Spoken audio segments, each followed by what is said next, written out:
Hi, and welcome to another episode of The Peer Review.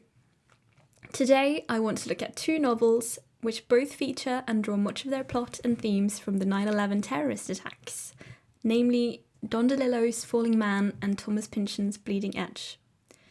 I want to demonstrate that the characters in these two novels seem to fit into different symbolic orders, belonging to and representing different imaginary worlds. My point is that the traumatic or haunting in these two novels is not always visual or imaginary as such, but something affecting different kinds of perception and or mental emotional faculties, such as seeing, hearing, feeling, speaking, remembering, forgetting, dreaming, etc. And I think that Pynchon and DeLillo deliberately create a gallery of characters that each convey their own special type of sensible trauma, operating according to their individual sign system, often related to a specific sense. I will also look closer at how the so-called symbolic orders seem to contest for people's attention, and I will do this by focusing mostly on scenes where children are present. By looking at the children's exposure to images or lack of images of terror, we can see some interesting cases of socialization into these different symbolic regimes.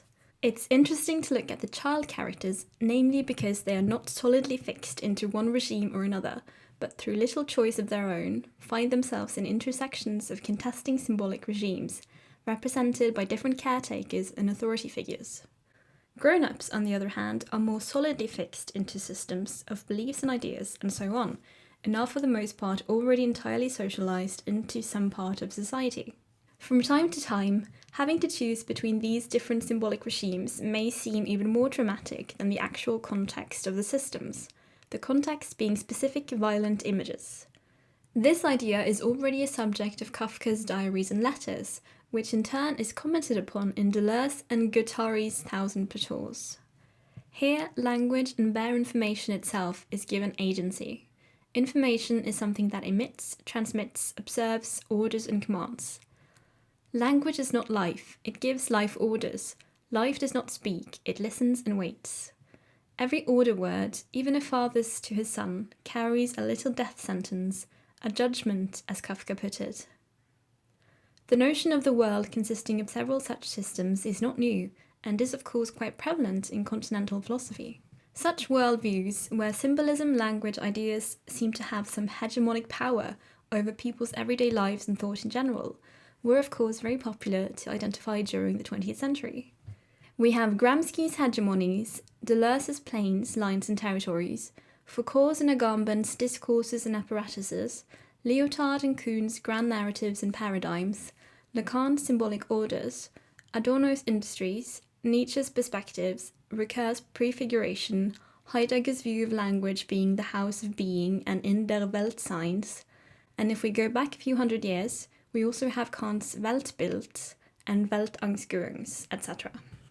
Perhaps most importantly for us, our division as subjects, as explained by Lacan and Freud, is most helpful here, but should not provide an exclusive basis for an explanation of the subject's division and formation through life, as is explained by Lacan in the chapter Science and Truth, in Ekritz. We are all subject to an Ich-Spaltung, and our experienced division as subjects is a division between regimes contesting for their imposing their kind of knowledge and truth upon us. These are all theories of the world coming apart and subjects coming or being apart from each other.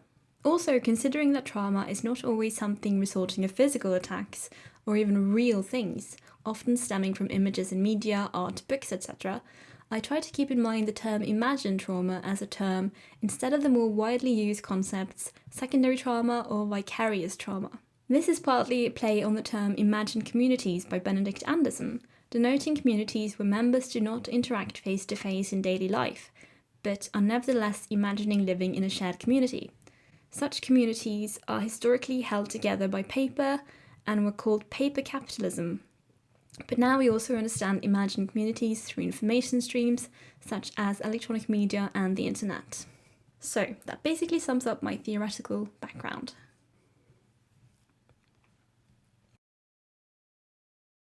Next, I will now go into a little detail on what kinds of symbolic regimes the children are exposed to, and then I will look at how New York is portrayed, similarly or differently, as an essentially violent city in the two novels.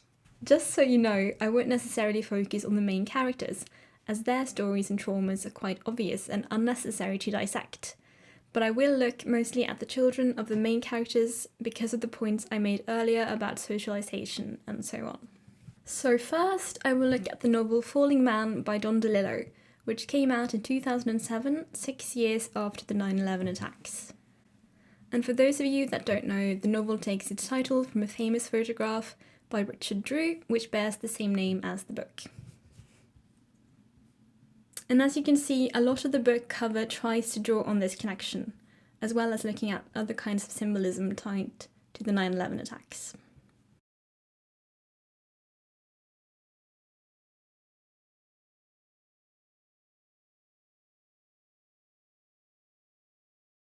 Also, a few of these covers also seem to be a kind of uncanny reprise of DeLillo's 1997 novel Underworld, where the first edition of the book also had a picture of the World Trade Center.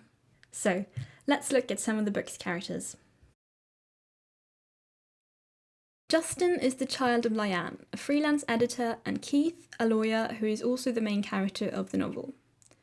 When Justin is not in Lyanne or Keith's care or supervision, he spends time at both his grandmother's apartment, at school, or playing with his so-called siblings. I will also try to show you how each of these people seem to represent different systems of science. So, what kind of science systems am I talking about, and how is this connected to these different caretakers? Lyanne, the mother, being an editor, represents alphabets, science systems, prophecy, and also works for an Alzheimer's group for people diagnosed with Alzheimer's, just like her father was, just before he committed suicide. She becomes increasingly interested in Kierkegaard, God, Islam, and after a while in David Jelinek, a fictional performance artist that in the novel is referred to as Falling Man, after witnessing one of his performances. In one scene, Lyanne punches a neighbour for playing music and breaking the silence after 9/11, which to me suggests a strong connection to silence and contemplative things like reading books, watching art, contemplating existence, etc. Keith, the father, is a lawyer working in the World Trade Center on the morning of the attacks, and he manages to escape the building after one of the planes have crashed a few stories above his office. His closest co-worker, who has an office not far from Keith, dies because of the rubble from the attack. Keith seems to prefer experience and living in the now, as well as silence, secrets, numbers, poker, affairs, etc. In a telling scene, he orders Justin not to speak in monosyllables, a habit he has formed after 9/11, because he thinks that it upsets Lyanne. Also, when he returns to the family, he imposes a regime of quietude, not only on Justin, but also Lyanne. Lyanne, who normally engages in and encourages conversation, barely seems to manage to hold conversations with her ex-husband, Keith. We also see a scene where Keith punches a man in a mattress store for allegedly speaking about the woman he has an affair with, a fellow survivor of the terrorist attack. While Keith appears calm and quiet, perhaps even uncannily calm and quiet following the terrorist attack, he seems to have a lot of bottled up fear and anger. Nina is Justin's grandmother. She's a former art scholar and seems to be oriented mainly towards pictures.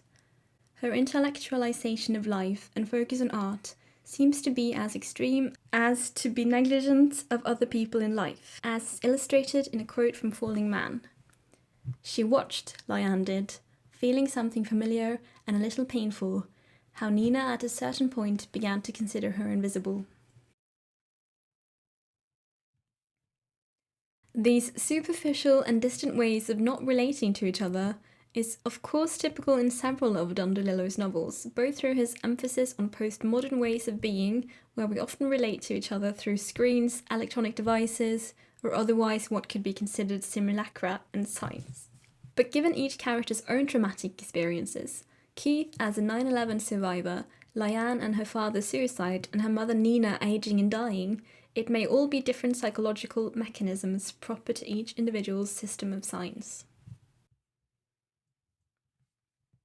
For Justin, who stands amidst these broken caretakers and has to deal with all of these traumas himself, his parents' divorce, his father almost dying, his absent-minded mother, his grandmother dying, that different forms of absence or egotistic preoccupations is itself a traumatic situation for little Justin, making him miscommunicate in their way by painting wrongly, speaking wrongly, ignoring reality and time wrongly, and by fantasizing or imagining the World Trade Center towers still standing there after the attack has demolished them, as he spends his time searching the skies for the mysterious Bill Lawton with his binoculars.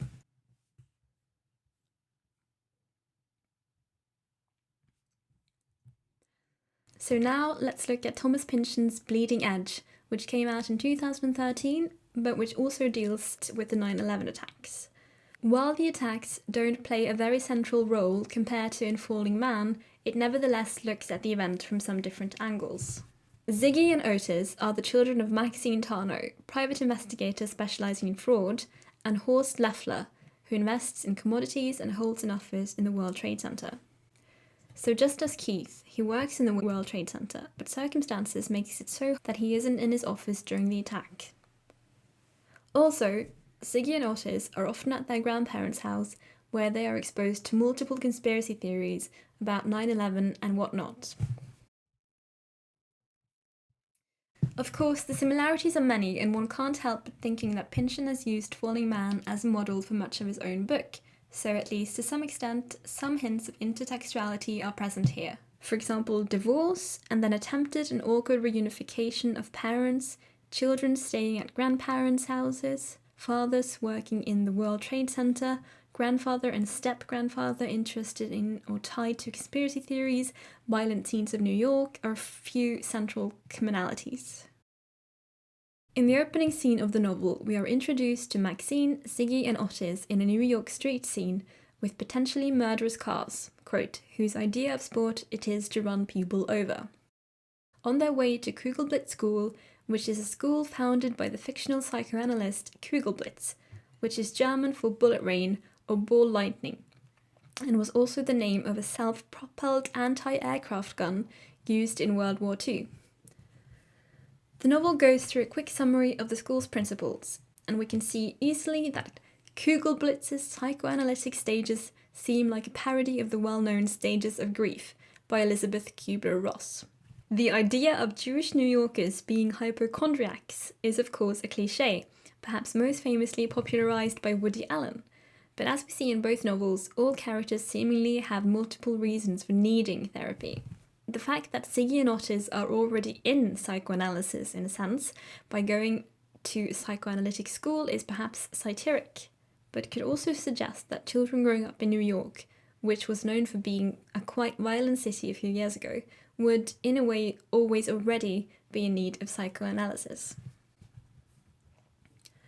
In a later scene, we read about Ziggy and Otis playing a game that seems very similar to Grand Theft Auto, and is programmed by the father of one of their friends. The main point of the game is to kill obnoxious New Yorkers.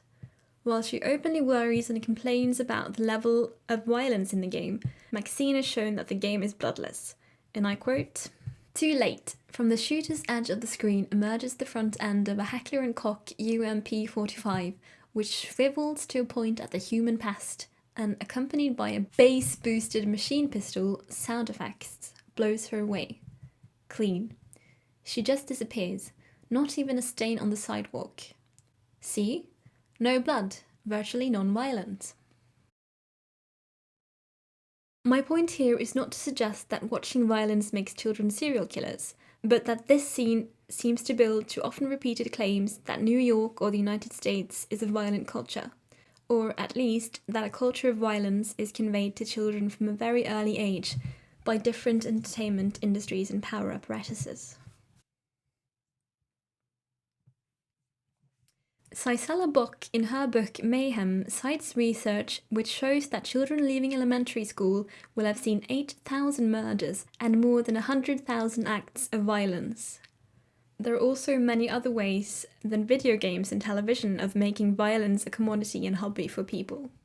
Several scenes in the novel show that the children are encouraged to engage in violent culture. One of Ziggy's main activities in his spare time is Krav Maga, an Israeli martial art, another way of practicing virtually non-violent violence. His father jokes about this, and I quote from the book.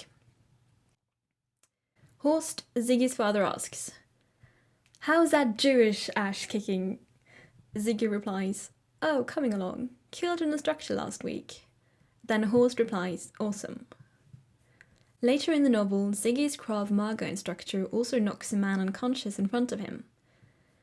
Now I want to quote from the scenes where New York is described as an inherently violent city.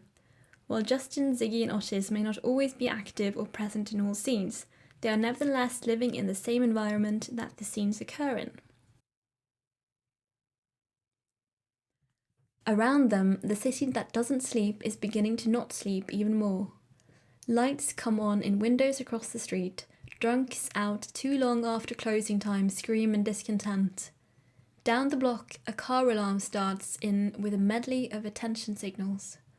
Over the flanking avenues, heavy machinery roars into standby mode, preparing to move into position beneath the windows of citizens incautious enough to still be in bed.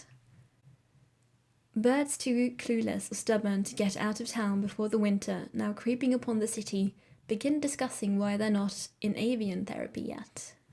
She watched the screen and imagined a northern bleakness, faces misplaced in the desert. Wasn't there a soul struggle, a sense of continuing dilemma, even in the winter's little blink of winning? She said nothing of this to Keith, who would have turned half toward her, gazing into space in mock contemplation, mouth open, eyelids slowly closing and head sinking finally to his chest. He was thinking of being here, Keith was, and not thinking of it, but only feeling it, alive to it. He saw her face reflected in a corner of the screen. He was watching the card players and noticing the detail of move and counter-move, but also watching her and feeling this, the sense of being here with them. He had a single malt scotch in his fist. He heard a car alarm sounding down the street. He reached over and knocked on Justin's head, knock knock, to alert him to a revelation in the making as the camera located the hole cards of a player who didn't know he was dead. "He's dead," he told his son, and Justin sat without comment in his makeshift diagonal, half in the chair, half on the floor, semi-mesmerized. She watched the faces of the card players, then caught her husband's eye on screen, in reflection, watching her, and she smiled. There was the amber drink in his hand. There was the car alarm sounding somewhere along the street, a reassuring feature of familiar things, safe night settling in. She reached over and snatched the kid from his roost. Before he went off to bed, Keith asked him if he wanted a set of poker chips and a deck of cards. The answer was maybe, which means yes. Here in the capital of insomnia, it is hours yet from dawn, and this is what innocent father-daughter conversations can drift into. Beneath these windows they can hear the lawless soundscape of the midnight street, breakage, screaming, vehicle exhaust, New York laughter, too loud, too trivial, brakes applied too late before some gut-wrenching thud. When Maxine was little, she thought of this nightly uproar as trouble too far ahead to matter, like sirens. Now it's always too close, part of the deal. She let the paper slip to the floor and turned off the light. She lay in bed, head propped on a couple of pillows. A car alarm began to sound down the street. She reached back for the pillow nearest her and dropped it on top of her newspaper, and then lay back, breathing evenly, eyes still open. After a while she closed her eyes. Sleep was out there somewhere, over the curve of the earth. She waited for the car alarm to stop. When it stopped, she turned on the light and got out of bed and went to the living room. She looked into the screen, waiting for a sound in the street. Car brakes, car alarm, that would get her out of the room and back into bed. This is, of course, the New York that the children in the novels grow up in. Interestingly, after the terrorist attack, something is happening with both sets of children. Both sets of children in both Falling Man and Bleeding Edge seem to be using their imagination, applying their brakes on time, so to speak, even reversing back to the time before 9/11 in order to do the same thing. To imagine that the towers are still standing there, to go back to the age before the rebirth of history, where violence was mere entertainment and culture. Justin does this manually, using his binoculars, and is searching the sky for Bill Lawton's planes and the disastrous event to come, more or less going into policing mode, typical of children experiencing trauma, especially terrorism.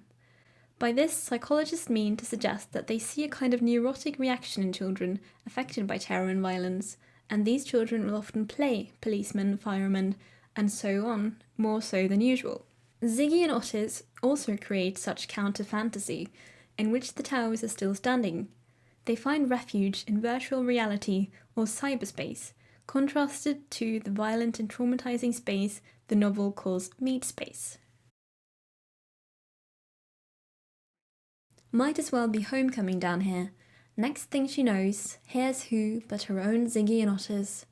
With a whole expanding universe to choose from, among the global torrents, somehow the boys have located graphic files for a version of New York City as it was before 11th of September 2001, reformatted now as the personal city of Zigtizopolis, rendered in a benevolently lighted palette, taken from old school processes like the one you find on picture postcards of another day. She sees the boys, but they haven't seen her. There aren't any passwords. Still, she hesitates to log in without an invitation. It's their city after all. Ziggy has his arm over his brother's shoulder, and Otis is looking up at him with unhesitating adoration. They are ambling around in this not yet corrupted screenscape, at home in it already, unconcerned for their safety, salvation, destiny. She makes a note to bring it up, carefully, gently, when they're all back in meat space. Soy standard space, whatever it is anymore. Because in fact, a strange thing has begun to happen. Increasingly, she's finding it harder to tell real New York City from translations like Sigotisopolis, as if she keeps getting caught in a vortex, taking her farther each time into the virtual world. So, to conclude, let's go over some of the points I made about children, violence, and terror in these two novels. What we have seen here are many kinds of alienation where people struggle to find themselves at home in the world, or sufficiently caring for each other, which for me connected very well to Robert D. Stolarov's Heideggerian understanding of trauma. The feeling of not being at home, feeling like a stranger in the world, and having trouble connecting to family members and friends are symptoms both typical of trauma and states of anxiety and atomization. Just as World War II threw people in a state of anxiety and both real and felt homelessness, and prompted the outpouring of existential novels and a renewed interest in existentialism, the 9/11 attacks seem to be a defining event that stood for the rebirth of history after the interwar years between the Cold War and the Second War on Terror. To end this episode, I'll summarise some very similar themes from the books that I feel reinforce the narrative of the children becoming atomised, estranged, and seek escape and comfort in their imagination. First, a scene with Justin captures this sense of a forgetting or dissociation of history, and also the sense of a need for renewal. In this scene, Justin is obsessively sharpening pencils that were bought as souvenirs, possibly sharpening them to the point of them disappearing altogether. These pencils are souvenirs of business trips, museums, and function as obvious links to his father, mother, and grandmother. His neurotic behaviour of sharpening the pencils to the point of non-existence seems to symbolise the seemingly distant and cold relationship that should instead have been nurtured between mother and child, father and child, and grandparents and grandchild. So, Ziggy, Otis, and Justin all seem to negate the instruments, lessons, and cultures, if not the entire symbolic structures the parents have given to them. Justin with his pens, and Ziggy and Otis on their computer. Ziggy and Otis do this by making a peaceful and innocent version of New York in cyberspace, and thereby severing the link with the violent and barbaric history of adults. Through sharpening away souvenir pencils and recreating a utopian New York in cyberspace, they are in a way both destroying and creating possible and imagined worlds. While on the one hand, DeLillo and Pynchon paint a rather dystopic picture of modern-day New York, with silently suffering children that are victim to violence, divorce, distant parents, and so on, I have a feeling that both authors try to offer small glimpses of hope by portraying children that seem to respond to trauma with a heightened sense of imagination and creativity, which often means resisting the hegemonic symbolic orders that parents and other adults represent. And while DeLillo typically uses screens to show people distancing from another, Pynchon seemingly takes an alternative and more welcoming stance to children's use of screens and digital culture by showing that Ziggy and Otis are able to create an idyllic utopia in cyberspace. I really hope you enjoyed listening to this, so please drop a like or subscribe to the channel if you want more content.